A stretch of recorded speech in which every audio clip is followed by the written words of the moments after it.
Olá, saudações a você, querido inscrito e ouvinte, que está a prestigiar o meu trabalho. Na audição de hoje um conto de Machado de Assis, nomeado A Igreja do Diabo. Publicado no ano de 1884. Por gentileza, se o meu trabalho lhe trouxe agrado, deixe seu like e se inscreva no canal. Caso obteve uma experiência de desagrado, deixe nos comentários, pois a vossa avaliação será considerada e aplicada. Desde já, agradeço pela preferência e desejo-lhe uma excelente audição. A Igreja do Diabo. Capítulo 1. De uma ideia mirífica. Conta um velho manuscrito beneditino que o diabo, em certo dia, teve a ideia de fundar uma igreja. Embora os seus lucros fossem contínuos e grandes, sentia-se humilhado com o papel avulso que exercia desde séculos, sem organização, sem regras, sem cânones, sem ritual, sem nada. Vivia, por assim dizer, dos remanescentes divinos, dos descuidos e obséquios humanos. Nada fixo, nada regular. Por que não teria ele a sua igreja? Uma igreja do diabo era o meio eficaz de combater as outras religiões, e destruí-las de uma vez. Vá, pois, uma igreja, concluiu ele.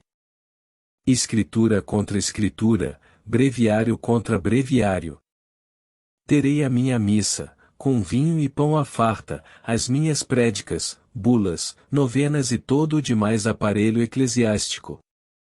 O meu credo será o núcleo universal dos espíritos, a minha igreja, uma tenda de Abraão.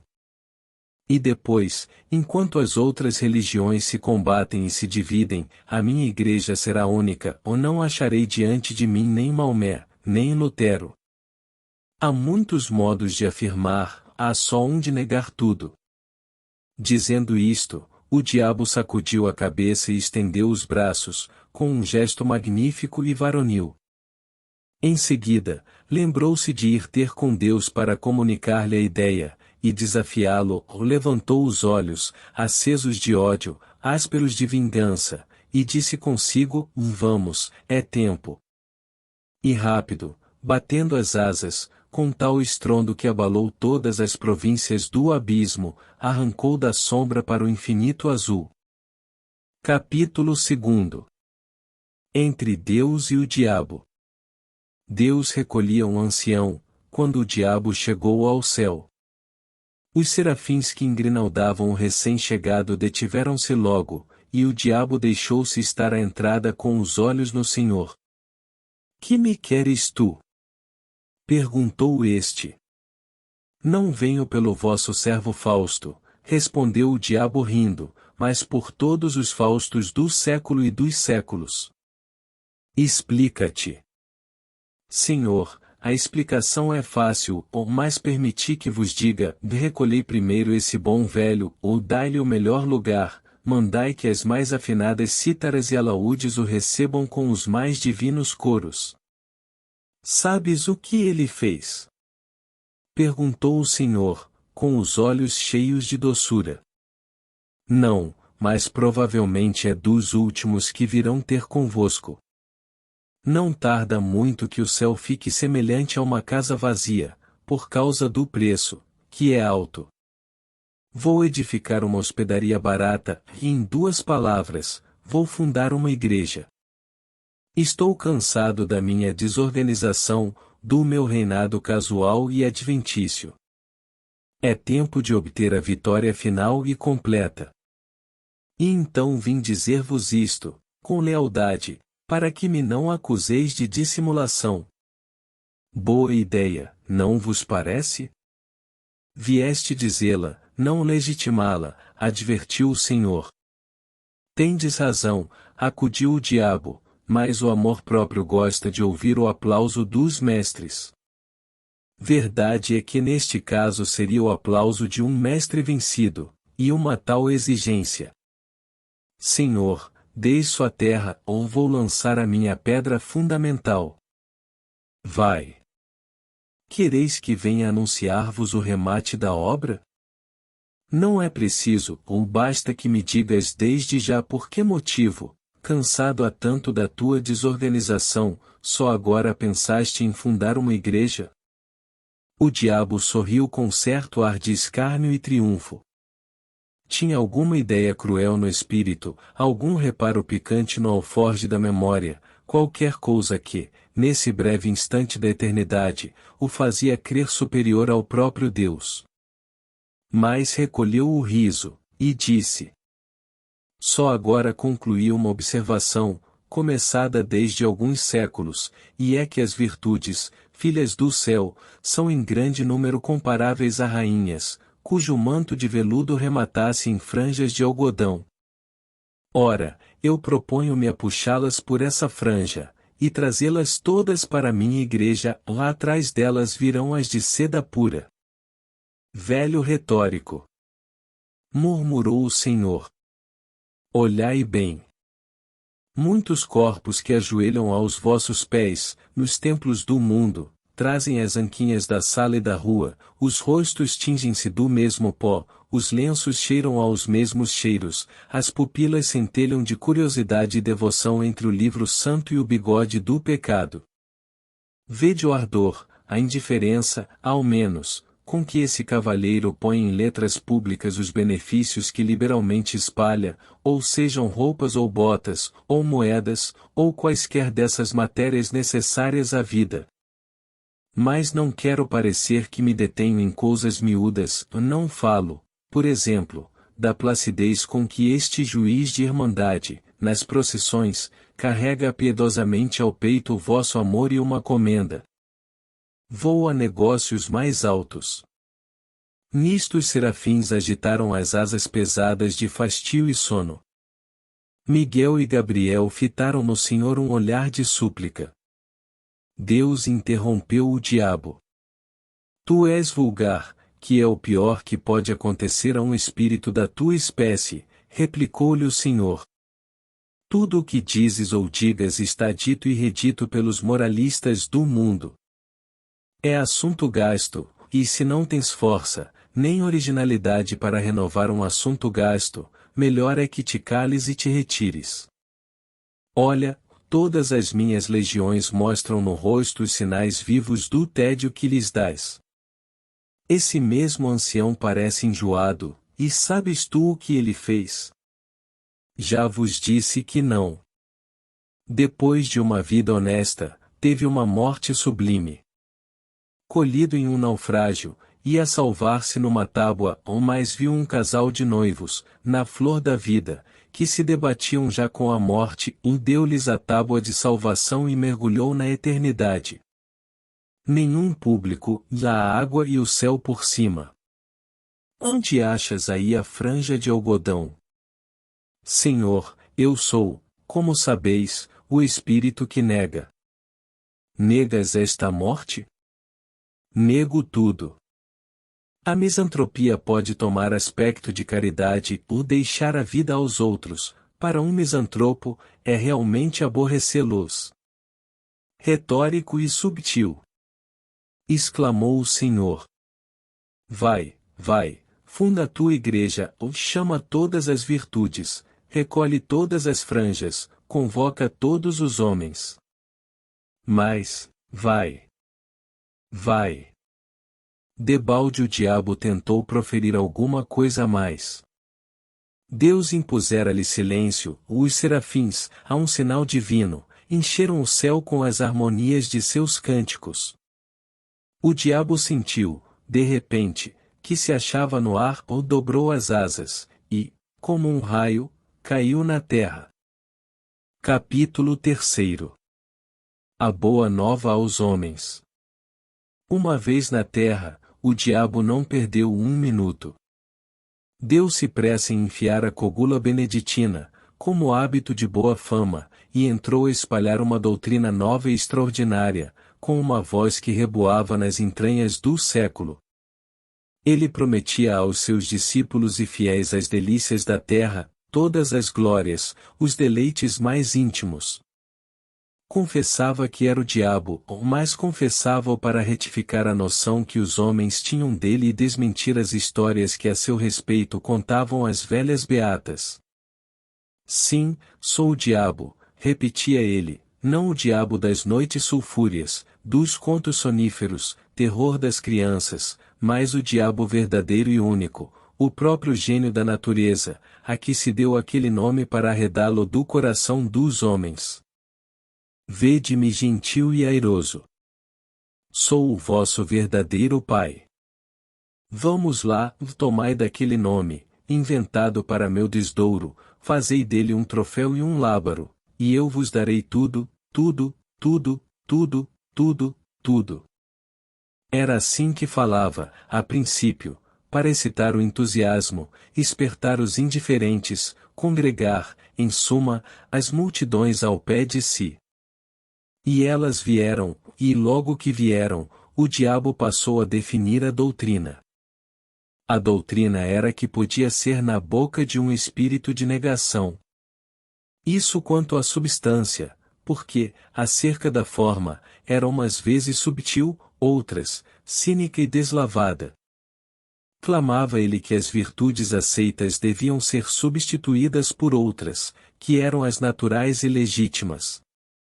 A soberba, a luxúria, a preguiça foram reabilitadas, e assim também a avareza, que declarou não ser mais do que a mãe da economia, com a diferença que a mãe era robusta, e a filha, uma esgalgada. A ira tinha a melhor defesa na existência de Homero, sem o furor de Aquiles, não haveria Ilíada e Musa, canta a cólera de Aquiles, filho de Peleu. O mesmo disse da gula, que produziu as melhores páginas de Rabelais, e muitos bons versos do Isope, virtude tão superior, que ninguém se lembra das batalhas de Luculo, mas das suas ceias, foi a gula que realmente o fez imortal. Mas, ainda pondo de lado essas razões de ordem literária ou histórica, para só mostrar o valor intrínseco daquela virtude, quem negaria que era muito melhor sentir na boca e no ventre os bons manjares, em grande cópia, do que os maus bocados, ou a saliva do jejum? Pela sua parte o diabo prometia substituir a vinha do Senhor, expressão metafórica, pela vinha do diabo, locução direta e verdadeira, pois não faltaria nunca aos seus com o fruto das mais belas cepas do mundo. Quanto à inveja, pregou friamente que era a virtude principal, origem de prosperidades infinitas, virtude preciosa, que chegava a suprir todas as outras, e ao próprio talento. As turbas corriam atrás dele entusiasmadas. O diabo incutia-lhes, a grandes golpes de eloquência, toda a nova ordem de coisas, trocando a noção delas, fazendo amar as perversas e detestar as sãs. Nada mais curioso, por exemplo, do que a definição que ele dava da fraude. Chamava-lhe o braço esquerdo do homem, ou o braço direito era a força, e concluía, e muitos homens são canhotos, eis tudo. Ora, ele não exigia que todos fossem canhotos, não era exclusivista. Que uns fossem canhotos, outros, destros, aceitava a todos, menos os que não fossem nada. A demonstração, porém, mais rigorosa e profunda foi a da venalidade. Um casuísta do tempo chegou a confessar que era um monumento de lógica. A venalidade, disse o diabo, era o exercício de um direito superior a todos os direitos. Se tu podes vender a tua casa, o teu boi, o teu sapato, o teu chapéu, coisas que são tuas por uma razão jurídica e legal, mas que, em todo caso, estão fora de ti, como é que não podes vender a tua opinião, o teu voto, a tua palavra, a tua fé, coisas que são mais do que tuas, porque são a tua própria consciência, isto é, tu mesmo? Negá-lo é cair no absurdo e no contraditório. Pois não há mulheres que vendem os cabelos? Não pode um homem vender uma parte do seu sangue para transfundi-lo a outro homem anêmico. E o sangue e os cabelos, partes físicas, terão um privilégio que se nega ao caráter, à porção moral do homem? Demonstrando assim o princípio, o diabo não se demorou em expor as vantagens de ordem temporal ou pecuniária, ou depois, mostrou ainda que, à vista do preconceito social, conviria dissimular o exercício de um direito tão legítimo, o que era exercer ao mesmo tempo a venalidade e a hipocrisia, isto é, merecer duplicadamente. E descia, e subia, examinava tudo, retificava tudo. Está claro que combateu o perdão das injúrias e outras máximas de brandura e cordialidade. Não proibiu formalmente a calúnia gratuita, mas induziu a exercê-la mediante retribuição, ou pecuniária, ou de outra espécie, ou nos casos, porém, em que ela fosse uma expansão imperiosa da força imaginativa, e nada mais, proibia receber nenhum salário, pois equivalia a fazer pagar a transpiração.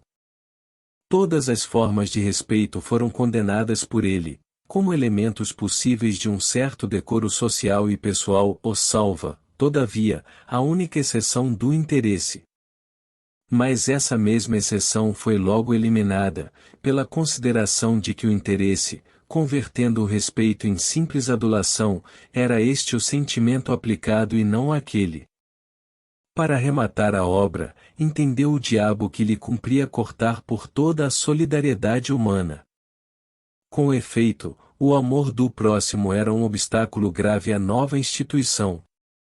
Ele mostrou que essa regra era uma simples invenção de parasitas e negociantes insolváveis, não se devia dar ao próximo senão indiferença, e em alguns casos, ódio ou desprezo. Chegou mesmo à demonstração de que a noção de próximo era errada, e citava esta frase de um padre de Nápoles, aquele fino e letrado Gallieni, que escrevia a uma das marquesas do antigo regime: leve a breca o próximo. Não há próximo.